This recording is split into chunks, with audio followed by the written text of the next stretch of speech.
자, 여러분 안녕하세요. 이커리어의 남인혁 컨설턴트입니다. 자, 오늘은 그러니까 미리 생각해 두시면 좀 좋을 케이스 인터뷰 문제 6개를 들고 왔고요.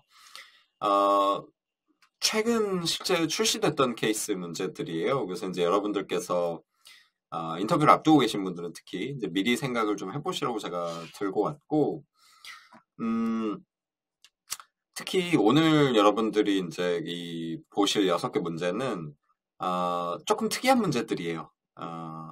가장 기본적인 문제라고 하면 이제 수익성 악화 및 개선 관련된 문제들, 그 다음에 뭐 신사업이나 신시장 전략 수립 문제들, 뭐 인수합병 문제들 이렇게 되게 다양한 문제들이 있는데, 이런 이제 수익성 개선이나 신사업이나 뭐 인수합병이나 이런 것들은 아마 연습하시는 분들이 좀 많이 계실 거예요. 근데 이제 그 외에 좀 특이한 문제들을 내는 회사들이 좀 종종 있어서, 뭐 여러분 아시는 MBB, 맥킨지 BCG 베인 이런 회사들도 가끔 이렇게 특이한 문제들을 내요.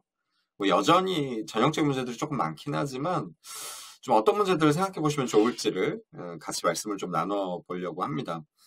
그래서 일단은 뭐 이거 실제로 최근에 나온 적이 있다 뭐 이런 얘기고요. 진짜 다 기출 문제들이에요, 여러분. 일단 제일 첫 번째는 이제 기술 관련된 문제들이에요. 조금 카테고라이즈를 해봤는데 첫 번째가 기술, 두 번째, 세 번째도 이제 차차 보여드릴 거고요. 기술 관련된 문제 첫 번째는 이제 인공지능, 여러분 친숙하신 이제 AI가 발전하면은 이제 금융권의 업무랑 조직 구조가 이제 어떻게 변화되겠는가, 이런 문제고요. 여러분들 조금 당황스러우시죠? 이런 문제들 받으면 일반적인 랑 조금 다르잖아요, 그죠? 근데 너무 크게 당황하실 필요는 없고, 역시 막 굉장히 창의적인 것보다는 그냥 조금 구조화해서 접근을 하시면 돼요. 물론 뭐 창의적인 아이디어도 좋습니다. 근데 이제 구조화가 기본이고, 그래서 뭐 여러분 AI가 발달하면, 이제 사라져버릴 업무들도 있을 수 있어요. 은행에서, 그죠? 반면에, 좀 변화하거나, 개선될 업무들도 있을 수 있고, 반면에 아예 신규, 그러니까 없던 업무인데 새로 추가될 업무들도 있을 수 있겠죠. 그래서 여러분들께서 이런 식으로 이제 크게 세 가지, 뭐 이런 식으로 이제 조금 구조화해서 다양하게 접근을, 그럼 이게 뭐 정답이라는 게 아니라, 이런 식으로 이제 구조화해서 접근을 하시면은 좀 설득력 있게 논리를 전개를 해나가실 수 있겠다. 말씀을 드리고 싶고, 그 다음에 2번, 여러분 2번은 이건 거의 뭐 무조건 생각 한번 해보시고 가셔야 되는 문제고요.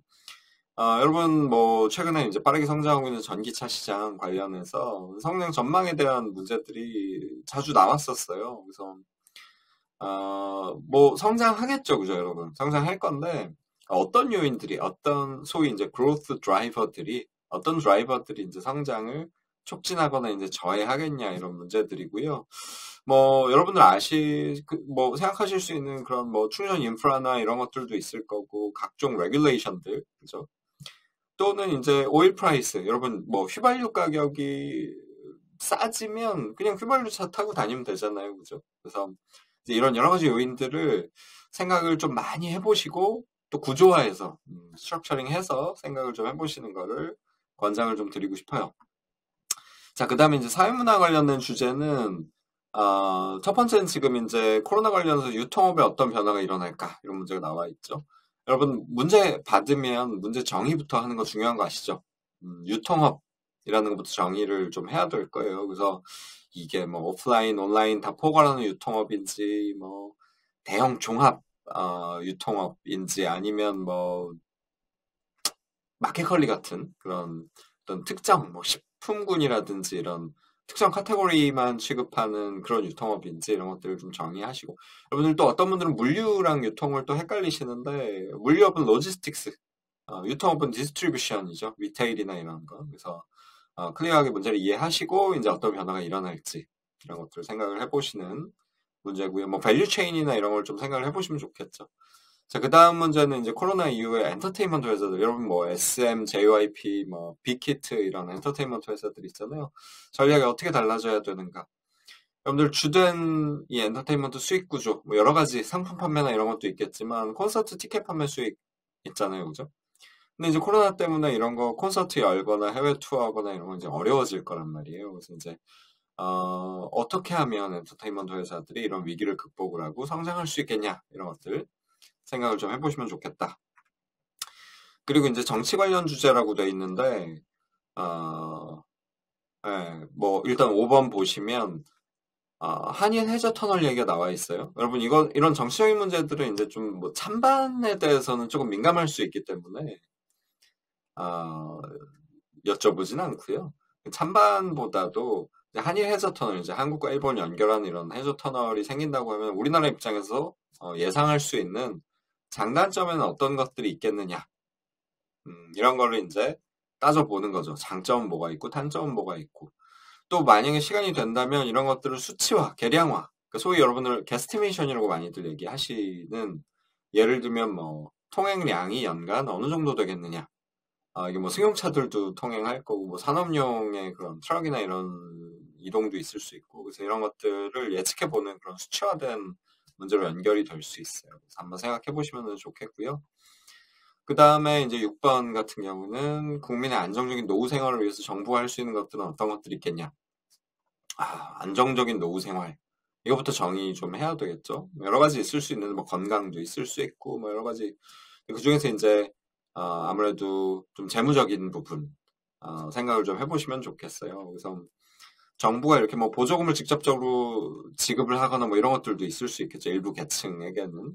반면에 이제 좀 간접적인 부분들도 있을 수 있어요. 뭐 민간 쪽 뭐 어떤 레귤레이션, 당근이나 채찍을 제공을 함으로써 국민들이 미리 이렇게 돈을 다 써버리지 않고 뭔가 노후를 위해서 저축을 할 수 있도록 할 수 있는 여러 가지 수단들, 이런 것들을 역시 조금 구조화해서 직간접적인, 또 정부나 민간 차원에서 어떤 것들이 있을 수 있는지, 이런 것들을 여러분들이 생각을 좀 해보시면 좋겠다. 만약 생각 안 나시면은 기사 검색이나 이런 것도 좀 한번 해보세요. 그래서 나름대로 구조를 한번 짜보시면 좋겠다, 이런 생각이 들어요. 그래서 지금 한 6개 정도 문제를 말씀을 드려봤는데, 이미 출제됐던 문제들이어서 또 나올까요? 뭐 또 낼 수도 있어요. 근데 이제 뭐 나오면 좋고, 근데 안 나오더라도 여러분들이 이런 좀 친숙하지 않은 주제들을 어떻게 구조화할지, 이런 것들을 여러분들이 미리 생각을 조금 해보시고, 소위 미시하게,